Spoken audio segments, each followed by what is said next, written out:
I'm Marco Werman. This is The World. If you're a coffee drinker like me, and it seems that most of the world is, you've surely noticed that prices have shot up in the last few years. Commodity coffee prices have fallen slightly since their peak in April, but they're still up more than 60% from 2 years ago and more than double the price of 5 years ago. The reasons for these high prices are complex, but one is the weather. In recent years, changing weather patterns have begun to impact coffee crops around the world. One country that's been hit hard recently is Uganda.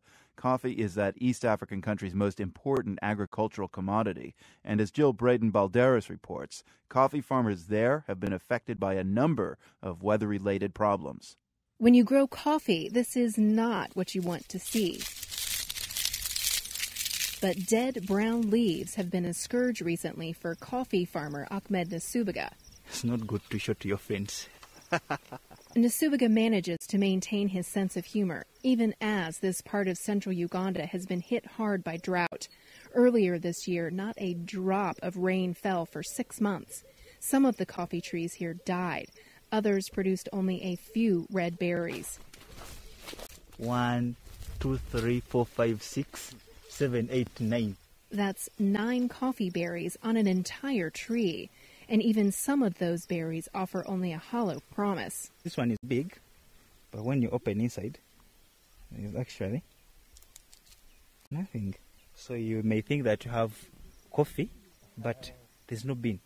And that's because of drought? Yep, that's because of drought. Prolonged drought is a new challenge for Uganda's coffee farmers. The Robusta variety that Nasubiga grows is believed to have originated in this part of Africa, and it thrives on central Uganda's predictable waves of sun and rain, predictable at least until the last few years. It is obvious that really there is a change in weather pattern. You can feel it, you can see it. That's Africano Kangiri, who heads up Uganda's Coffee Research Center, just outside of the capital, Kampala. Kangiri says the change in weather patterns here means unpredictable droughts, and when it does rain, sudden downpours. Now rain is come very strongly and very harshly. That means trouble for coffee farms here, not to mention people. Last year, major flooding near Uganda's Mount Elgin wiped out more than 60,000 coffee trees and killed nearly 400 people. According to the United Nations Development Program, temperatures are also going up here, and that may be linked to another growing problem, coffee pests and diseases. Farmer Pauline Chelingat grows Arabica coffee in the cool mountains of eastern Uganda, on the same land where she was born. She and a neighbor point to a tree speckled with orange dots. You can see some of the leaf rust. This is now beginning.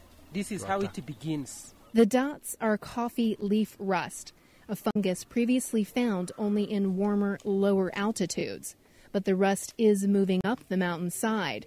Some believe that's because of rising temperatures. Chelingat first saw the rust here at about 1,800 meters last year. It starts on the leaf. Then it goes almost, I call it like a cancer, spreading to the rest of the plant and killing it. So the only solution is to uproot it completely and replant a new plant. Farmers in the area have been doing that, but it's expensive. So you find that it has affected the farmers' income. Of course, a lot of factors affect coffee farmers' income, here in Uganda and elsewhere, just as a lot of factors affect the weather. But researchers say that what's happening here fits into a global pattern. I think what we're seeing in East Africa with alternating droughts and floods is consistent with climate change. Peter Baker is senior scientist with the UK-based Centre for Agricultural and Bioscience International. He says a growing chorus of researchers is documenting increasingly chaotic weather and growing weather-related stresses in coffee-producing areas around the world. There's quite good scientific data coming in now in various parts of the world that when it rains more, and then when it doesn't rain, it rains less, as it were, which is exactly what you'd expect with climate change. And Baker points out that coffee grows in a relatively narrow climatic range, so there aren't a lot of options for farmers to take their operations elsewhere. And therefore we must make some choices and plan accordingly. Baker says most of the changes needed to keep pace with climate change are beyond the scope of what a single coffee farmer can do. For instance, he says, the entire industry needs better infrastructure to manage water and research to develop hardier varieties of coffee.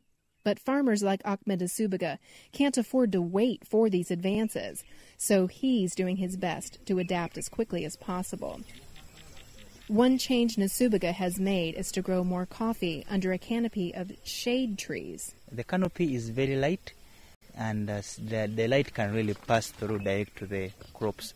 Shading the coffee trees keeps them and the soil cooler, so they lose less water through evaporation. In the long run, they can help protect your coffee from drying up. There are other benefits as well. Leaves falling off the shade trees help fertilize the soil when they break down, and the shade trees themselves provide important habitat for birds and other animals. So far, the change has paid off. The shade-grown coffee fared much better than other trees during the recent drought.